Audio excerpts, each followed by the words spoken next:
बिस्मिल्लाहिर्रहमानिर्रहीम अल्लाहुम्मा सल्ली अला मुहम्मदिन व आलि मुहम्मद। करोड़ों दरूद व सलाम हज़रत मोहम्मद मुस्तफ़ा सल्लल्लाहु अलैहि वसल्लम पे और आप सल्लल्लाहु अलैहि वसल्लम की आल पे। नादरीन, एन न्यूज़ पे आप देख रहे हैं पूरा सच और मैं हूँ जाहिद अब्बास नकवी। नादरीन, सवात के ज़िमनी इलेक्शन में ANP की छोड़ी गई सीट पाकिस्तान तहरीक इंसाफ ने भारी मार्जिन से जीत ली।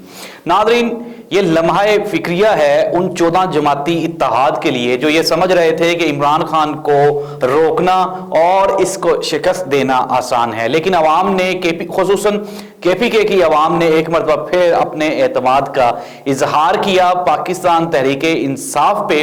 और पाकिस्तान तहरीक इंसाफ के इंतहाई सादा मगर इंतहाई ईमानदार फजल मौला गालिबन नाम था उनका, एक शरीफ इंसान जिन्होंने ये नेशनल असेंबली की सीट अपने नाम की। ANP की सीट थी लेकिन पाकिस्तान तहरीक इंसाफ ने ये सीट जीत लिया। इस तरह से अब कौमी असेंबली में पाकिस्तान तहरीक इंसाफ मजीद एक सीट की अक्सरियत ले जाएगी और वो कमजोर हुकूमत जो ऑलरेडी बैसाखियों के सहारे खड़ी है उनको एक और धचका लगा है। दूसरी जानिब हम बात करेंगे इमरान खान की। एक लंबा अरसा शैडो पीरियड गुजारने के बाद इमरान खान कल फिर भरपूर फॉर्म में लाहौर दिखाई दिए।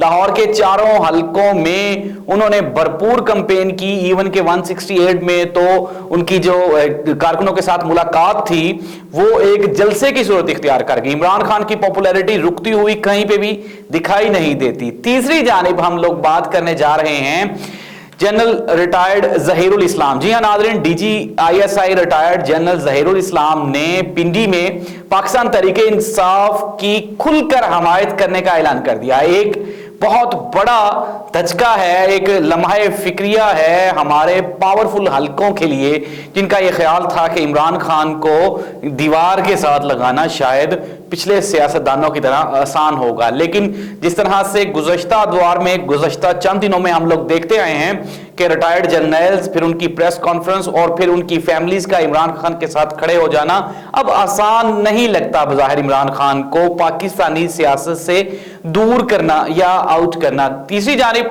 अगर हम देखें, बात करें पंजाब असेंबली को, एक और धचका है नाज़रीन। वो 5 मखसूस नशिस्तें जिनको इलेक्शन कमीशन ने ये कहा था कि ज़िमनी इंतखाबात के बाद उसको डिसाइड किया जाएगा आया कि ये नशिस्तें पाकिस्तान तहरीक इंसाफ को दोबारा दी जाएं या फिर जब ये ज़िमनी इलेक्शंस हो जाएंगे तो उस तनासब से तकसीम किए जाएं। लेकिन हाई कोर्ट ने यह फैसला दे दिया है और अब ये जो 5 मखसूस नशिस्तें हैं इन पर भी पाकिस्तान तहरीक इंसाफ के उम्मीदवार ही सिलेक्ट होंगे, मुंतखब होंगे। जी हाँ नाज़रीन, तो पंजाब हुकूमत ऑलरेडी ही परेशानी और अददी कमजोरी का शिकार थी और 5 सीटें जो मुंतखब अराकीन की थी वो भी जा रही हैं। अब सबकी नजरें जो हैं वो मरकूज हैं पंजाब की 20 जो ज़िमनी इंतखाबात की नशिस्तें हैं उन पर, जिनमें से 4 नशिस्तें लाहौर में हैं और ये मरकज़े निगाह होंगी। कल इमरान खान ने इन्हीं 4 हलकों का विजिट किया। इमरान खान ने अपने सियासी मुखालफीन को हस्बे मामूल ना सिर्फ लताड़ा और बल्कि खूब लताड़ा। शहबाज शरीफ को जिस तरह से अपने वो मखसूस अंदाज में मुखातिब करते हैं वही अंदाज था। हमजा शहबाज के लिए भी अच्छे अल्फाज इस्तेमाल नहीं किए गए। नाज़रीन, दूसरी जानिब जब हम हुकूमत वक्त की बात करते हैं तो पहले दिन से लेकर आज तक मामलात संगीन के संगीन ही दिखाई देते हैं। 7 रुपए फी यूनिट बिजली में मजीद इजाफा कर दिया गया है। अब आप कहेंगे कि मैं मुस्कुराते हुए इन बातों को अनाउंस कर रहा हूं। मुस्कुराना मजबूरी है क्योंकि घबराना कितनी कुछ देर ज़रूरी है। तो इसलिए आप इसको अब ये समझें कि हमें तो आदत सी हो गई है कि कोई भी बुरी खबर हो तो उसको मुस्कुरा के दें ताकि लोग बुरा ना मना जाएं और ये ना समझें कि शायद मीडिया जो है वो कोई इमरान खान को सपोर्ट कर रहा है। हमारा काम है बिल्कुल हकीकी सहाफत करना और आप तक सच्ची खबर पहुंचाना। इनमें जितनी भी हैं ये सिर्फ और सिर्फ खबरें ही हैं, एनालिसिस या तज्जिया तो मैं कर ही नहीं रहा।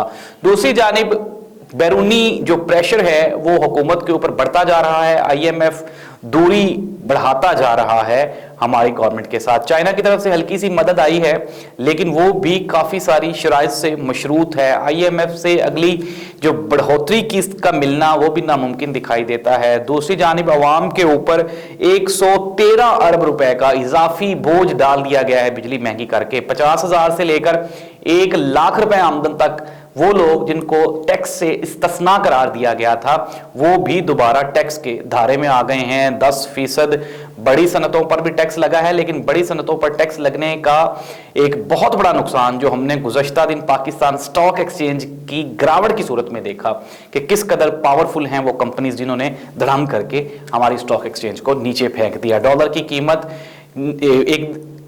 3 रुपए कुछ पैसे कम हुई, लेकिन सोचना यह है कि गुज़श्ता 3 महीनों में बढ़ी कितनी है।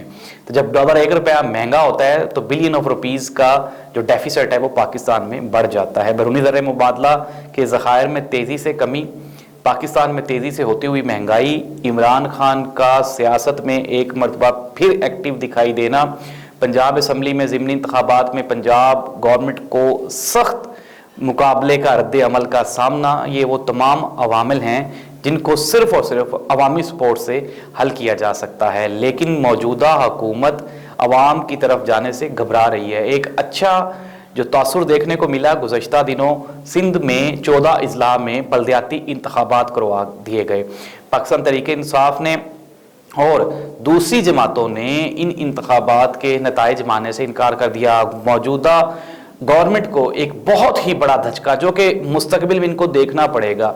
अब हुआ ये है कि MQM और पाकिस्तान पीपल्स पार्टी एक दूसरे के आमने सामने आ गए हैं, क्योंकि उनका ये कहना है वसीम अख्तर साहब का कि हमारे साथ किए गए प्रॉमिसेस पूरे नहीं किए जा रहे, हमारे साथ जो बल्दियाती इंतखाबात इस्लाहात का जो प्रॉमिस था वो भी नहीं पूरा किया जा रहा, और इसके अलावा भी हमारे साथ किए गए दूसरे वादे भी पूरे नहीं किए जा रहे। देखना ये होगा कि MQM और पाकिस्तान पीपल्स पार्टी एक दूसरे के साथ मजीद कितना चल सकते हैं, क्योंकि वसीम अख्तर साहब ने कहा कि अगर हम पाकिस्तान तहरीक इंसाफ को छोड़ सकते हैं तो मौजूदा हुकूमत को छोड़ना भी मुश्किल बात नहीं है। तो नाज़रीन, हुकूमत ना ही तो अवाम में मकबूल दिखाई देती है और ना ही हुकूमत अपने इत्तेहादियों में मकबूल दिखाई देती है। हुकूमत के मसाइल हर रोज़ बढ़ रहे हैं, लेकिन हुकूमत अपना दौरानिया, अपनी मुद्दत पूरे करने का ख्वाब को हकीकत में बदलने में मसरूफ़ दिखाई देती है। लेकिन देखना ये होगा कि क्या ये आखिरी बारी होगी या इसके बाद भी ये इत्तेहादी जमातें इक़्तिदार में आ सकती हैं। अपने मेज़बान ज़ाहिद अब्बास नकवी को इजाज़त दीजिए। अल्लाह आपका हामी व नासिर हो। अल्लाह हाफ़िज़।